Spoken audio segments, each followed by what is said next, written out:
up, everybody? This is Kent from Craft Brew Morphology. We're located in Lehigh Valley, Pennsylvania. This is my first YouTube video, so I just wanted to go over what are some things to look at when you're buying a new snake, or another reptile for that matter. So my first bit of advice is to do your research. Check out YouTube, check out Instagram, check out whatever social media you can find people that have reptiles and people that breed reptiles. There's a wealth of knowledge there. Please start there. Don't go to your big box chain stores. They oftentimes are just selling reptiles to you with not the best husbandry and not coming from the best conditions. So after you've done your research on what snake or reptile you'd like to buy, please be aware of its husbandry. Please be aware of how big it gets. A lot of times, we hear there's myth in the community that a snake or something will only get as big as its enclosure. That's not true. It's purely based on the genetics of the animal. A reticulated python is not going to stay like 2 foot because you have it in a 10-gallon. Please don't fall victim to that myth. Since primarily what I do here is ball pythons, we're going to look at where should you buy your ball python from. Alright, so you can go to your local big box chain. I wouldn't recommend that. You're likely going to get a normal or something fancy, and you're going to overpay. My best advice is to go to a breeder. You can look them up on Morph Market, follow that up. Most of them have social media, and you can do your research on them so you know where the snake came from. Likely they're posting pictures of the snake, and you can see its parents, you can see its lineage. That is my support our breeders. That's the best bet. You're likely going to get a healthy snake. That first and foremost, go there. I understand that you can find snakes for rehoming on Craigslist. You can find snakes for rehoming on Facebook. I know there's plenty of groups. I'm part of them.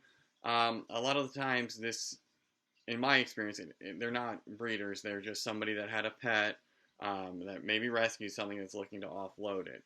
But here, we're looking for, we want a ball python either to add to your breeding stock or to have as a pet, and you want its care from its previous owner to be, on par.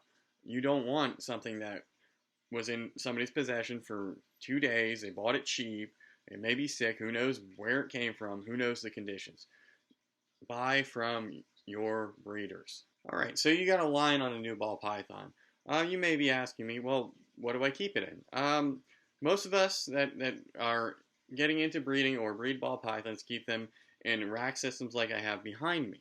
And that's fine.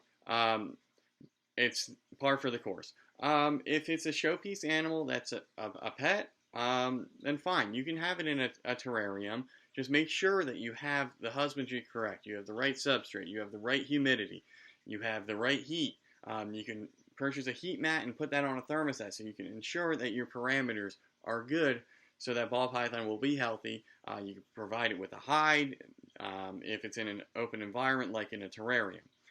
Most of that are in my tubs, they don't have hides because they just hung out on top of them or never really used them. So I don't use them right now. If I have some that are finicky eaters or may need to change the parameters a little bit, I will use them. But it really depends on what your goal is. Are you just looking for a pet to show off to your friends, a really nice, hide with some other codoms, or are you looking to add to your breeding stock? It really depends on where you're going. My next tip is before you go in and purchase your enclosure, purchase your animal, make sure locally that you have an ample supply of things to feed it. In ball pythons, for the most part, I start off on mice if that's what the breeder was feeding them before, ASS if that's what they were feeding, but I try to get everything over to rats. Just because one source of food is easier to come by. I don't want to have to be buying 3 different types of rodents. I don't want to have to be buying a combination of live, frozen, thawed.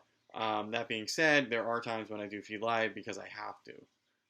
Right now, all my reptiles have switched over to frozen thawed. For me, I order from a big frozen rodent distributor. If you have one snake, that might not be the most cost-effective option for you. So you can source locally.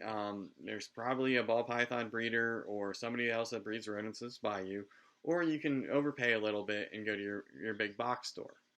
I hope that these tips have helped you. Remember, you want to buy from reputable breeders.